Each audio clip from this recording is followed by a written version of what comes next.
In Haryana, the Congress party was collectively in a suicidal mode and they committed suicide together. So, whom to be blamed, whom not to be blamed is not a question. The question is, if you can't win a winning election, then where will you win?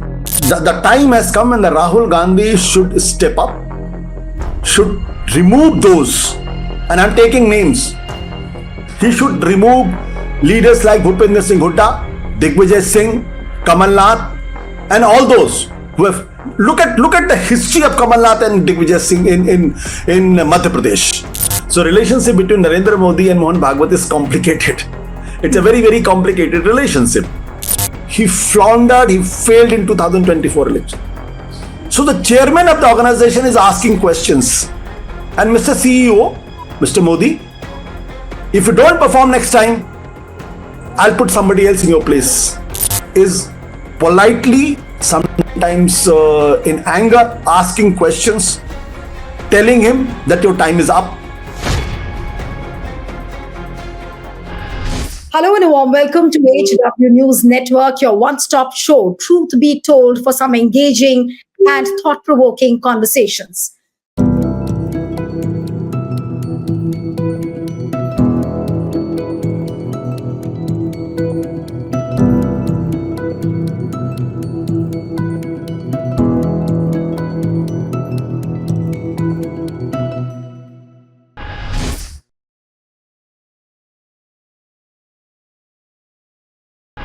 Questions continue to be asked as to what went wrong with Congress as far as Haryana elections were concerned. There's a lot of mudslinging which has come to the fore, and I'm not getting into that.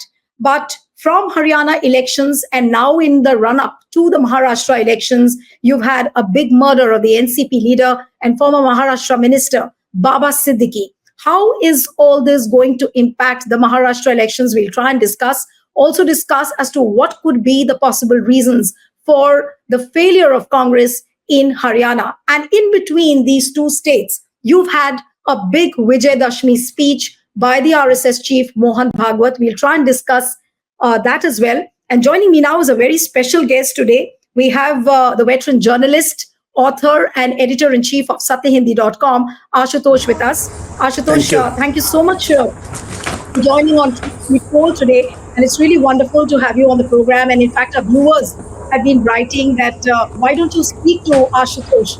And that precisely was the reason that viewers really wanted to listen to you and your opinion as to what you think about these incidents. It's really wonderful. Thank you so much again for joining. Thank you, Neelu. You're welcome, Ashutosh. And my first question, and I'll begin with the Haryana election, as to what really went wrong. Now, there are 2-3 things. People are also talking about the fact that Congress couldn't manage the last mile micromanagement. The public sentiment was in favor, but they couldn't manage it at certain levels. Then there is a certain angle of, how the elections could have been rigged in about 15 to 20 seats. That's also another aspect which is coming up. But by and large, what do you think could be the reason why Congress lost elections in Haryana, according to you? See, Neelu, first of all, I don't believe in any conspiracy theory that the elections are rigged or EVM has played some trick. I don't believe into that unless I have information or I got some proof. So I don't have it, so I will not talk about it. The second point is, I think that in Haryana, the Congress party was collectively in a suicidal mode and they committed suicide together. So whom to be blamed, whom not to be blamed is not a question. The question is, if you can't win a winning election, then where will you win? And this is not the first time it's happening. It has happened in Madhya Pradesh. This has happened in Chhattisgarh, in Uttarakhand, and in Punjab. So this is the 5th state where the Congress was supposed to win and Congress lost. That's the point number 2. The point number 3, I think the micromanagement theory comes into the picture, and it has been given a lot of hype with the BJP micromanager at the last mile, and that's the one strong point of BJP, and that's why they could win. The micromanagement plays a role when the contest is very, very close. And then with the help of your organization, with the help of your resources, you can tweak with or you can manage 1 or 2% of votes. The micromanagement doesn't help beyond a point. And anybody can ask a question that the BJP is good in it. Yes, BJP is good in it, but BJP does the micromanagement in each and every elections. But still, it managed to fail majority in the parliament election. What happened to that micromanagement? What happened to that micromanagement in UP where the BJP was reduced to 33 seats? What happened to micromanagement in Maharashtra where the BJP contested 29 seats and lost and could win only 9 seats? So the micromanagement theory is floated by those people who want to tom-tom about the BJP and want to give them credit. The point number, what is important is that the Congress party has to take certain serious measures. The people like Bhupinder Singh Hooda, who were so overconfident, if he could not win a third election in a row, he should be removed. Point now, 2014, he was the chief minister, he lost election. 2019, he lost election. 2024, he lost election. In between, the Congress has been losing under his leadership in the parliamentary elections. So in totality, 6 elections he has lost. How many times you will put your money on a horse who's lost 6 race? Point number 2, the Kumari Shelja has to be disciplined and told that she might not have sabotaged, but her act worked against the party and she has to pay the price for that. Third, the in charge of Haryana, why he could not create a harmony between the two big leaders. 4, the KC Venugopal is the organizational secretary. It is his responsibility to inform to the top leaders, take them in confidence. If a hard decision was to be taken, should be taken. 5th, Rahul Gandhi on the stage saying that हमारे तो शेर लड़ते भी हैं, अब साथ रहेंगे. He should also take the blame. And finally, the party president, what was he doing? So in a way, I say Congress party collectively committed a suicide, whether deliberately or by any other design, I do not know. Those are some very serious points coming from you, Ashutosh, but everyone has been writing about the fact that Congress had put all its eggs into the Hooda basket, and which is why things backfired for Congress. Now, why do you think that Congress High Command, and whether it is the party president, whether it is Rahul Gandhi or Sonia Gandhi, but they have not been able to stem the rot within the party? When senior leaders like KC Venugopal, who's seen by many within the party, and many senior leaders see him as a non-performer because he's not been able to deliver. Now, why do you think that the Congress High Command hesitates in taking a stern action against people like Hooda, like KC Venugopal, and still, they are going to head into the Maharashtra elections now? I think that speaks volume about the weakness of the Congress leadership. The Congress leadership is really weak, and since they are not confident about themselves, so they are scared to take tough calls. I think this is the time has come when the Rahul Gandhi should step up, should remove those, and I'm taking names. He should remove leaders like Bhupinder Singh Hooda, Digvijay Singh, Kamal Nath, and all those who have look at the history of Kamal Nath and Digvijay Singh in Madhya Pradesh. Since 2003, Congress has been losing election one after another, and there is no accountability. Rather, they are given the responsibilities, more responsibilities. You still remember the Kamal Nath was projected as he could be the Congress president also. When he was losing election, you want to project him as a Congress president, and that means something wrong. So I think the Rahul Gandhi has to realize that by taking half measures will not take Congress anywhere. The way he is trying to put an ideological framework to the Congress party, similarly, he has to do some job which should send a message from top to the bottom that if you are not performing, you leave. And I compliment Rahul Gandhi because in 2019, when the Congress party lost badly, he resigned. There was tremendous pressure on him that to continue as a party president. He said, nothing doing, I will not do that. Why the same principle is not applying to these old horses who are living in an old world and the world has changed and has not realized? There are people who've been saying that, these senior leaders have been misleading Rahul Gandhi. They have been misleading the High Command.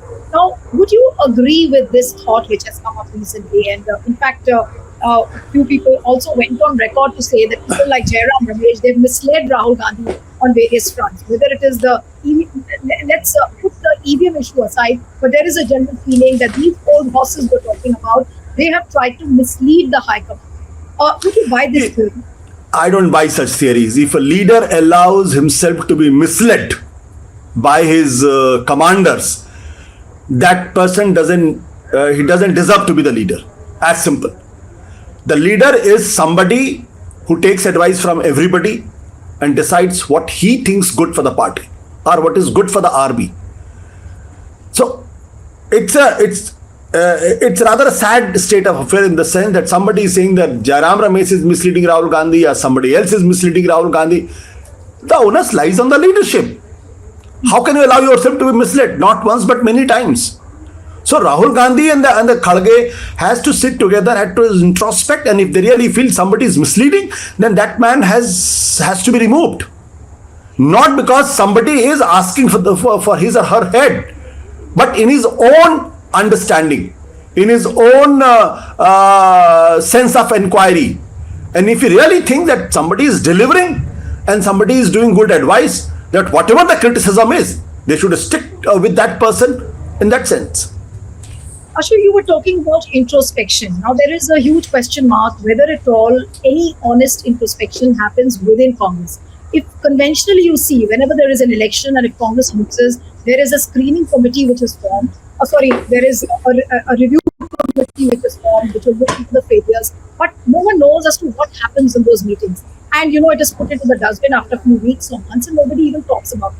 Now, the very fact that people feel that, with the same low morale, Congress is now going to contest for Maharashtra, it will contest for Jharkhand, and there is still no honest introspection which has happened so far. Now, there few days have gone by. We do not know whether heads will roll within the Congress party, what is the kind of action which Congress will take place. So, without these things coming out in the public domain, and Congress has to make these things visible that they are acting, and since these things have not happened, what would you really say to the party? And is it really battle ready for Maharashtra and Jharkhand? See, it's a tricky question in the sense because no political party in the world would like to lose an election. So every introspection has to be an honest introspection.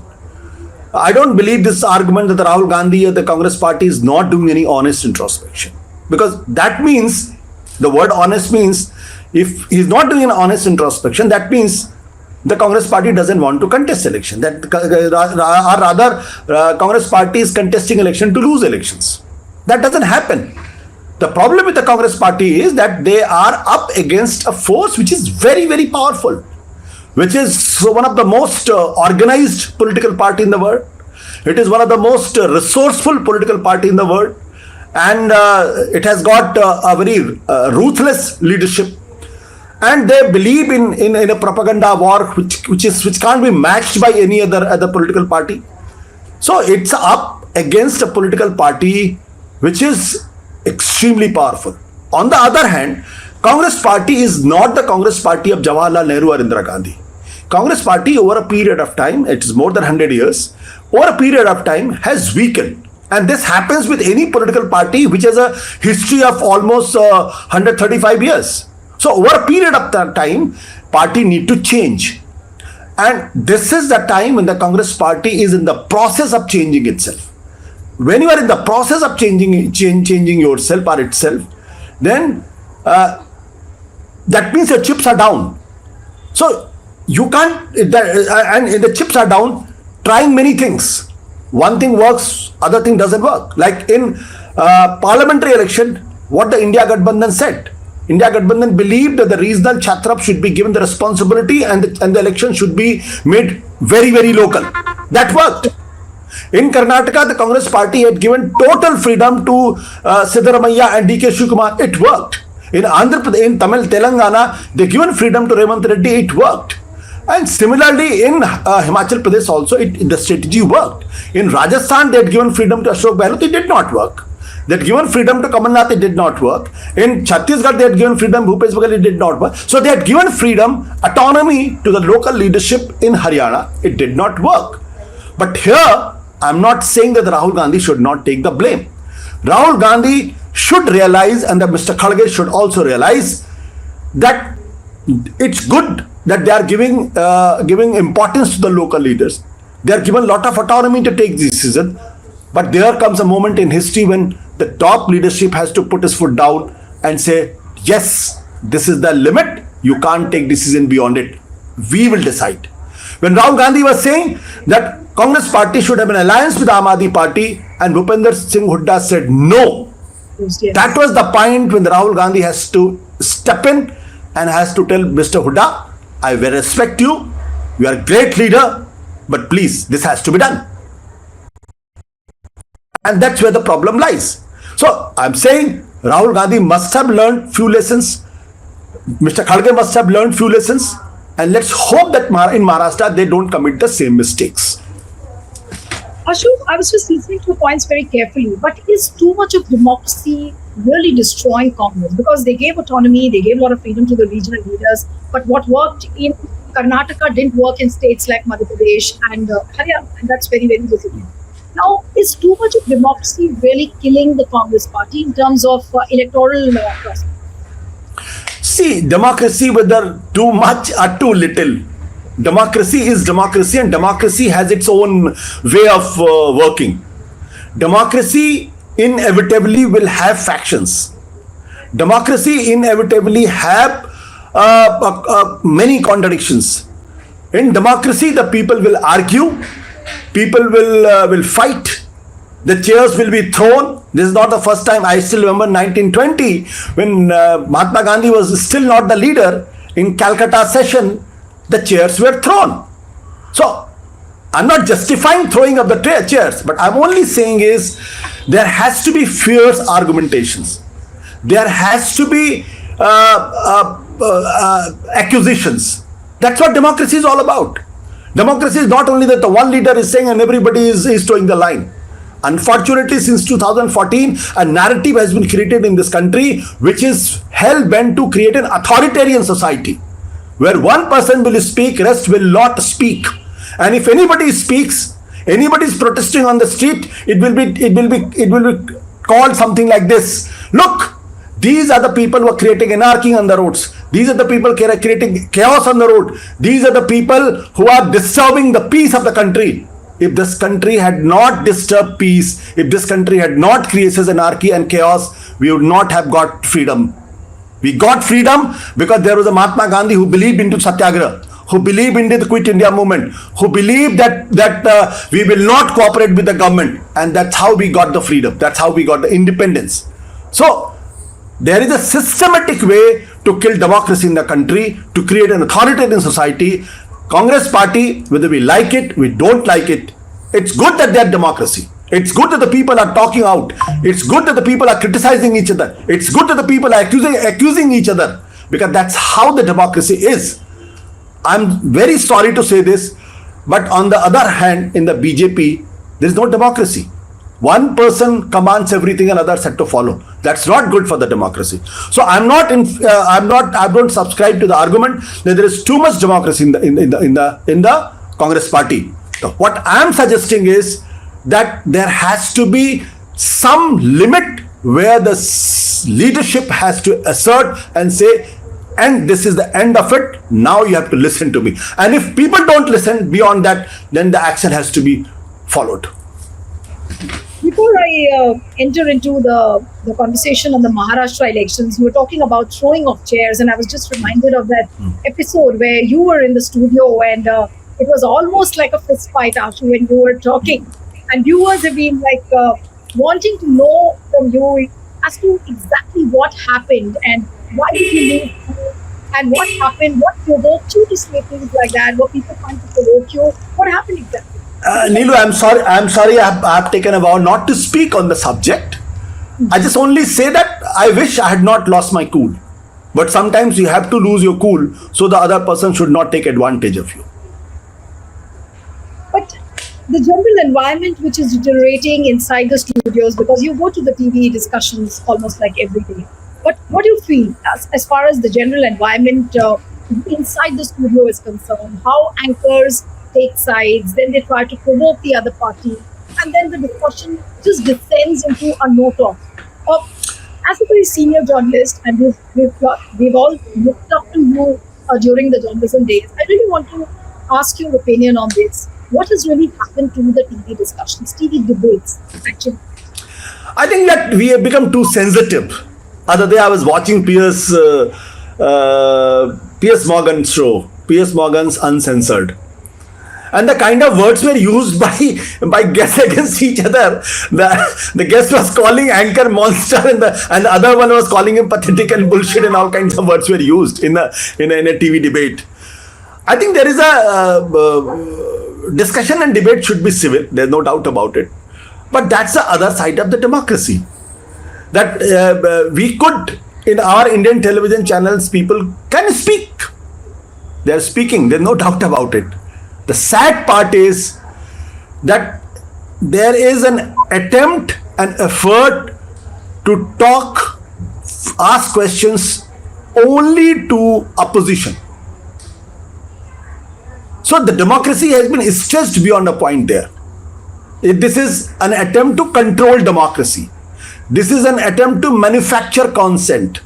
This is an attempt to create hatred against a particular community. So here the democracy has been used, exploited to make a democracy non-functional.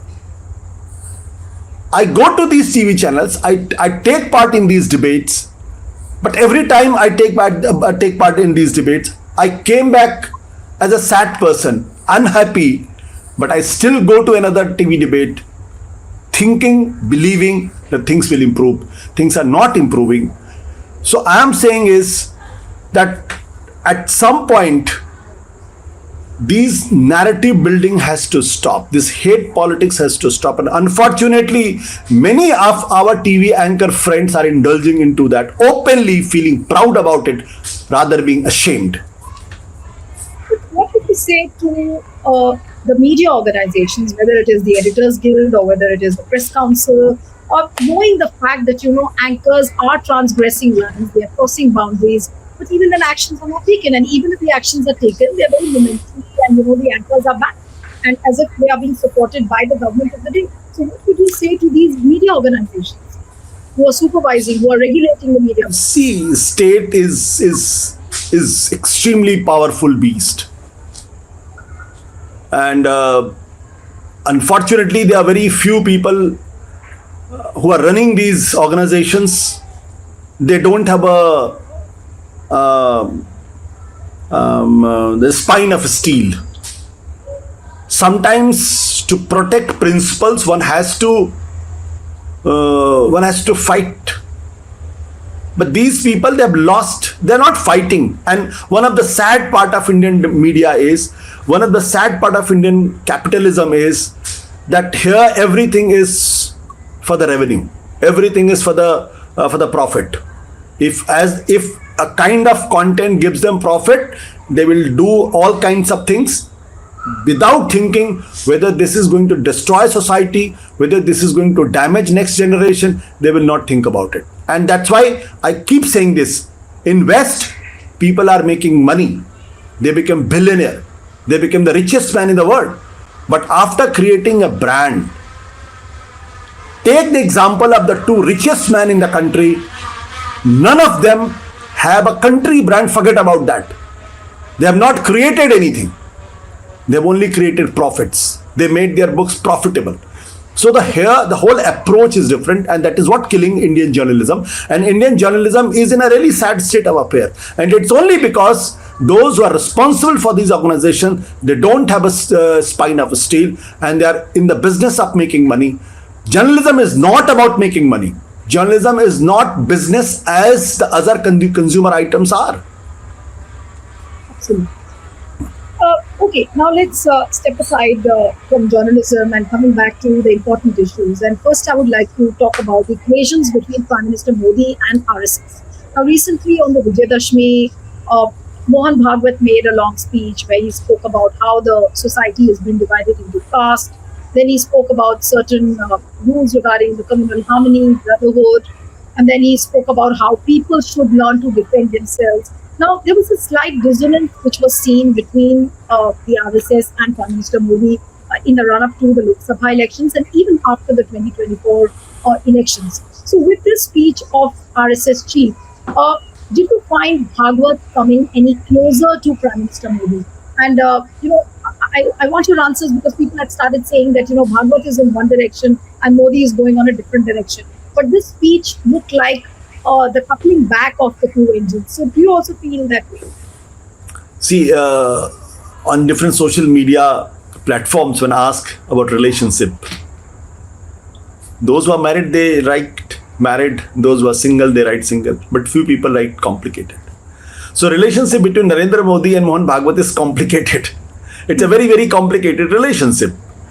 And how we can understand it? Because Mohan Bhagwat is the chairman of the entire chairman of the empire called RSS. BJP is part of that empire. That RSS holds is the superstructure. Others are different verticals. Modi is a CEO of one vertical, which is called political vertical. So ideally, the chairman has every right to ask the CEO of that vertical, are you performing? Are you delivering? So Mr. Mohan Bhagwat in the last 10 years have not done that. Because that vertical, that CEO was performing. He won 2014 election. He won 2019 election. He floundered, he failed in 2024 election. So the chairman of the organization is asking questions. And Mr. CEO, Mr. Modi, if you don't perform next time, I'll put somebody else in your place. And you will be sent to the some Margdarshan Mandal. That's how you should define the relationship between Narendra Modi and Mohan Bhagwat. Mohan Bhagwat is the chief of RSS. As a head of the organization, he has to plan for the next 25 years. That's the nature of the organization. Whether Mr. Mohan Bhagwat is there or not, it doesn't matter. RSS has to plan for the next 25 years. Who can lead BJP in the next 25 years? Mr. Narendra Modi is touching 75. Obviously, he can't lead BJP beyond a point. Maybe another 2 years, 3 years, 4 years, 5 years. Not beyond. You can't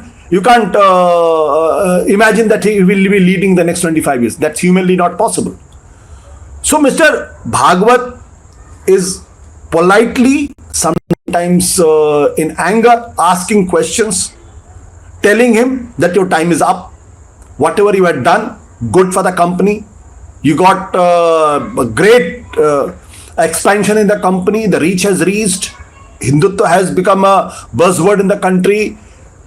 But what next? So when the CEOs of different verticals are asked these questions by the chairman and CEO has no answers, then the chairman plots to remove that person. I'm not saying that Mr. Mohan Bhagwat is plotting to remove Modi, but that process has begun. So Mr. Modi has to deliver Maharashtra. Mr. Modi has to deliver other assembly elections. Don't forget, the RSS magazine has written long back, last 2023 April, if I remember correctly, that Modi के नाम पे आप चुनाव नहीं जीत सकते. That was the first warning given to the Modi. He failed in the parliamentary elections. Somehow he managed in Haryana by wafer thin margin. I'm saying only in terms of vote percentage. So the chairman is asking question and CEO, howsoever powerful he might be, he has to report back to the chairman. So Ashu, after post Haryana elections, don't you think that this brand Modi has got some breathing space? At least they've been able to deliver Haryana by hook or by crook. But they've got the mandate. So has he got some breathing space now, and he'll be able to breathe easy for maybe a few weeks more, or maybe 1 or 2 months till the time? You can say that, but the bigger test is Maharashtra election. If he fails, then he is heading for trouble within the organization. And if he wins, then he can breathe easy. The failing of Narendra Modi, you look at in Haryana. In Haryana, he addressed only 4 rallies. In 2019 assembly election, he addressed 11 rallies. He did not hold a single road show.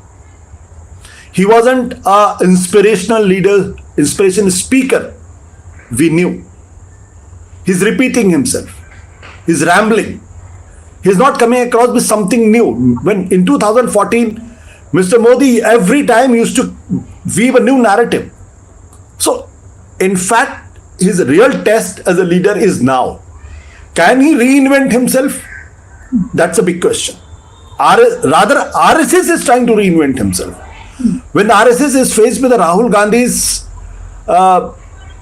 caste census attack, RSS came openly and said, we can go for the caste census, but only for the welfareism, not knowing fully well that the RSS is dead against caste census, but they are ready to make compromises. They are ready to make adjustments. Yeah, I think you're right, because RSS is trying to reinvent themselves. Because if you look at Modi-Bhagwat's speech, he tried to project everything, within the framework of constitution. He started talking about preamble. He spoke about the fundamental rights, the duties. So I think in some way you're right when you say that they are trying to reinvent. But coming back to Maharashtra, Ashutosh, what is your feeling? I mean, the similar kind of a sentiment was there, in Haryana also. The farmers were against, the wrestlers were against BJP. The Jawans were against BJP, but at the end of the day, BJP has won Haryana. And a similar kind of a sentiment is seen in Maharashtra as well. But what is your feeling? Does Maharashtra still look unpredictable to you for BJP? Before coming to that, because what I had said about reinventing RSS, many people can misunderstand that. So to add to that, if you just take 3 statements of Modi-Bhagwat, one is said in Vigyan Bhavan that Hindutva cannot be, there can be no Hindutva without Musalman. Right. That was a bold statement that has infuriated many Swayam Sevaks of the RSS, because they had confided in me and told me, ये क्या बकवास करते हैं ये. Then he said, हमारा DNA एक है. Yes. Then he said कि हर मस्जिद में शिवलिंग क्यों खोजना. These are the 3 statements, and then he had gone and met a top Muslim leaders of the country. There is a kind of a Pasmanda Musalman kind of a thing. So I'm not saying that the RSS is changing its opinion about the Islam, changing its opinion about Musalman. It's trying to reposition himself. Sometimes when the brand gets fatigue, that is, it is important to reposition your brand. So RSS is trying to reposition its brand, knowing fully well that the kind of things which has been written inside the country and outside the country against the Modi government and about the RSS and Hindutva, if you don't contain now, if you don't reposition yourself, it will get the bad name as the Islam has got globally. So that's, I wanted to make it very clear. He's trying to reposition himself, and within that, RSS is trying to tell Modi that whatever has succeeded for you, there's need to change that magic wand. About Maharashtra, see, in Haryana, everybody thought that, including me, that Congress will win elections. But we all forgotten that in terms of vote percentage in parliament elections, where there was a very narrow, thin margin between the Congress and the BJP. Congress was ahead of the BJP with the help of Aam Aadmi Party by 1.5%. So both parties had got 5 seats. It was an even battle then. In Maharashtra, in parliamentary elections, BJP contested 29 seats, won only 9. So the success rate of the BJP in Maharashtra is less than 1/3. Whereas in Haryana, he had a 50% success rate. So that's why the battle in Maharashtra is going to be very tough. And then there is a lot of anger. There's a lot of, not anger is not the right word. There was a lot of, there is a lack of coordination between the Shinde group, BJP and Ajit Pawar. And that combination is not working. It has proved it is proved that in parliament election that the combination of Shinde, Ajit Pawar and Fadnis is not working. So they need to think out of the box over there. Then there is a Kunbi Maratha who are demanding reservations, very angry. The OBCs are angry. Dhangar Samaj is also angry. Yes. Within that framework, odds are very, very against BJP in Maharashtra. More odds are more against BJP in Maharashtra than in Haryana. But once bitten, twice shy. I will not say that the BJP is going to lose. True. But coming back to this, the murder mystery of Baba Siddique, and does it have a correlation with the elections, because his murder is just on the eve of when the election dates are going to be announced, and there are several angles to it, because there was a Facebook post which became viral, which claimed responsibility by the Lawrence Bishnoi gang. There seems to be a resurgence of some kind of a gang war within Maharashtra, pointing fingers at the Bollywood, pointing fingers at the real estate builders, at the political class. Do you see this as some kind of a turning point where it could impact the Maharashtra elections in the coming days? See, when the history will be written about Maharashtra 20 years ahead, the people will blame this government and the BJP government at the center and in the state for the rise of a gang like Lawrence Bishnoi. It is more than the politics. It is sad that the Maharashtra, Mumbai, which has successfully eliminated the gang wars in Mumbai, and there was a lot of political patronage for Dawood Ibrahim. If a similar figure emerges in Mumbai again, and there is a possibility that kind of figure can emerge again. If a Baba Siddique, a prominent leader, can be killed in a daylight situation, and a gangster in jail, he is in jail and is taking credit, his scouts are taking credit.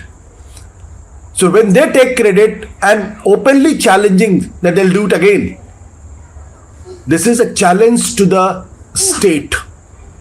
If a state doesn't act now, I see dark days for Mumbai and Maharashtra.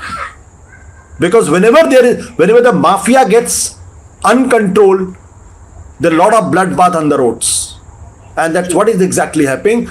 And the Modi government at the center and the BJP government in the state has to be blamed for this. Because this is the same person who has killed Musewala in Punjab.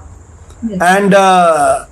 And unfortunately, a section of Hindutva brigade are trying to tom-tom Lawrence Bishnoi as if he is some freedom fighter and fighting for them in Canada or in scaring Khalistanis. A gangster is a gangster, a mafia is a mafia, whether it is Dawood Ibrahim or it is Lawrence Bishnoi or somebody else. But Ashu, there have been some extreme statements coming from Sanjay Raut. Sanjay Raut said that do an encounter of these accused in the Baba Siddique case, just as you did in Badlapur.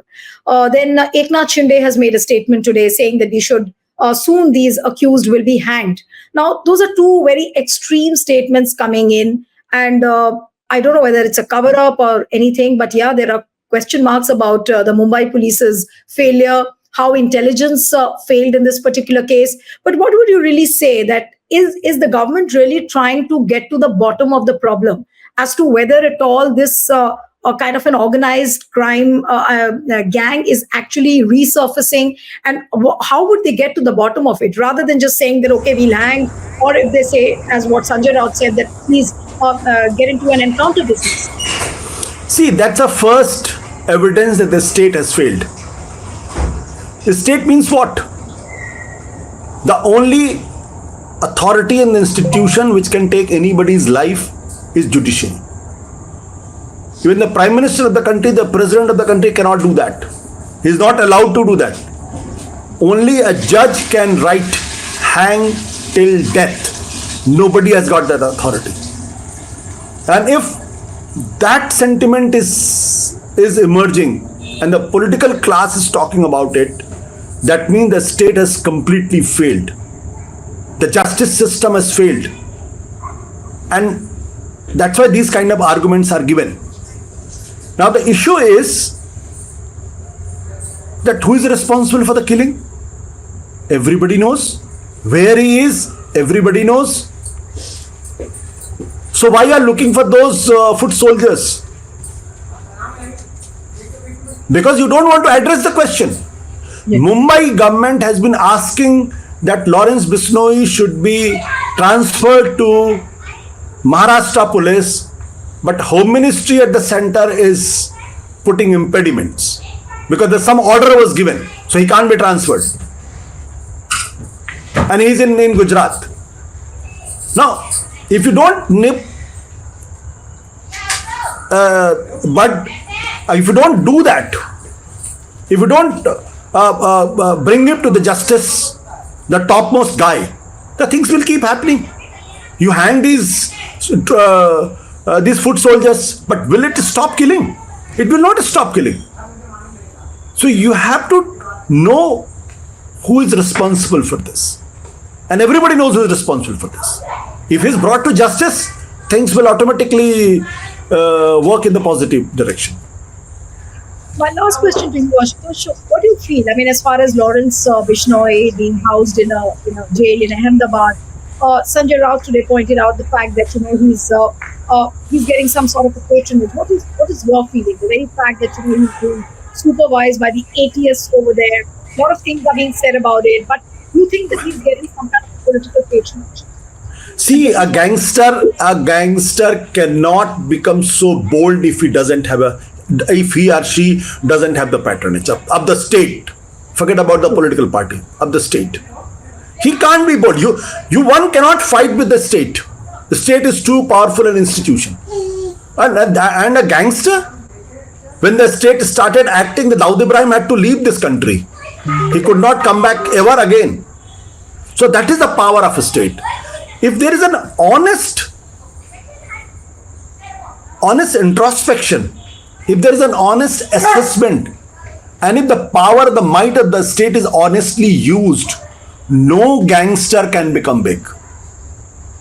How much powerful he or she might be, it can't. So there is an inherent logic that a gangster is getting powerful and bold. He or she must have some patronage from the state. It is the state which is providing him or her security. That is why he is getting bolder and gaining strength every day. Look at the statement coming up. Anybody who's become close to the Salman Khan, he will not survive as he becomes so powerful.